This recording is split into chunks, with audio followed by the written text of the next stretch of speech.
नमस्कार दोस्तों, आज हम भगवान श्री कृष्ण द्वारा बताई गई कई बातों के बारे में जानेंगे। यह बातें मनुष्य के जीवन के जीने का आधार है और हमें अपने को कैसे जीना चाहिए उसकी सीख भी देती है।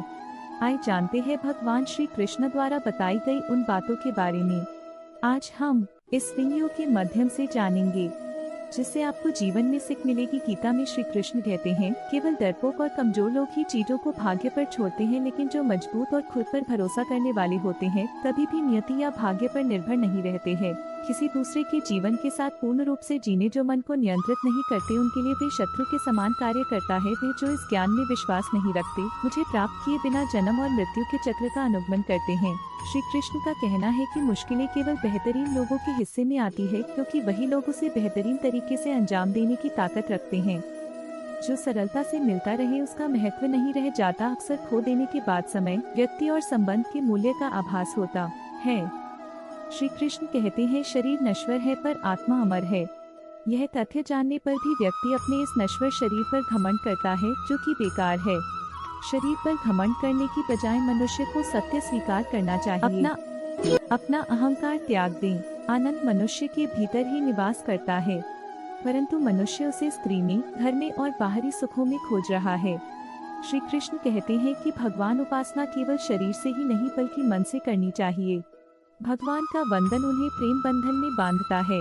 मनुष्य की वासना ही उसके पुनर्जन्म का कारण होती है। इंद्रियों के अधीन होने से मनुष्य के जीवन में विकार और परेशानियां आती है। संयम यानी धैर्य, सदाचार, स्नेह और सेवा जैसे गुण सत्संग के बिना नहीं आते हैं। मनुष्य की वासना ही उसके पुनर्जन्म का कारण होती है। इंद्रियों के अधीन होने से मनुष्य के जीवन में विकार और परेशानियां आती है। संयम यानी धैर्य, सदाचार, स्नेह और सेवा जैसे गुण सत्संग के बिना नहीं आते हैं। श्री कृष्ण कहते हैं कि मनुष्य को बस जुआ, मदिरापान, परस्त्री मन, अनैतिक संबंध, हिंसा, असत्य, मद, आसक्ति और निर्दयता, इन सब में कलयुग का वास है। अधिकारी शिष्य को अच्छा गुरु अवश्य मिलता है। श्री कृष्ण कहते हैं कि मनुष्य को अपने मन को बार बार समझाना चाहिए कि ईश्वर के सिवाय उसका कोई नहीं है। साथ ही यह विचार करना चाहिए कि उसका कोई नहीं है, साथ ही वह किसी का नहीं है। भोग में क्षणिक, क्षण भर के लिए सुख है, साथ ही त्याग में स्थायी आनंद है। श्री कृष्ण कहते हैं कि सत्संग ईश्वर की कृपा से मिलता है, परंतु कुसंगति में पड़ना मनुष्य के अपने ही हाथों में है। लोभ और ममता, किसी से अधिक लगाव, पाप के माता पिता हैं। साथ ही लोभ पाप का बाप है। श्री कृष्ण कहते हैं कि स्त्री का धर्म है कि रोज तुलसी और पार्वती का पूजन करें, और मनुष्य को अपने मन और बुद्धि पर विश्वास नहीं करना चाहिए, क्योंकि ये बार बार मनुष्य को दगा देते हैं। खुद को निर्दोष मानना बहुत बड़ा दोष है। यदि पति पत्नी को पवित्र जीवन बिताएं तो भगवान पुत्र के रूप में उनके घर आने की इच्छा रखते हैं। अपने सबसे खास से धोखा खाने के बाद लोग चाह कर भी किसी पर संपूर्ण प्रतिशत भरोसा नहीं कर पाते। यही सत्य है। मनुष्य का जीवन केवल उसके कर्मों पर चलता है। जैसा कर्म होता है वैसा उसका जीवन होता है। भगवान श्री कृष्ण जी कहते हैं कि हमें किसी से भी अंधा प्यार नहीं करना चाहिए। हमारा किसी के प्रति अंधा प्यार हमें कभी भी आगे बढ़ने नहीं देता। अधिक प्रेम भी व्यक्ति को बुद्धिहीन कर देता है। अनुमान मन की कल्पना है और अनुभव जिंदगी का सबक है। सच्ची खुशी तभी होती है जब आपकी सोच, कथन और कर्म में समानता हो।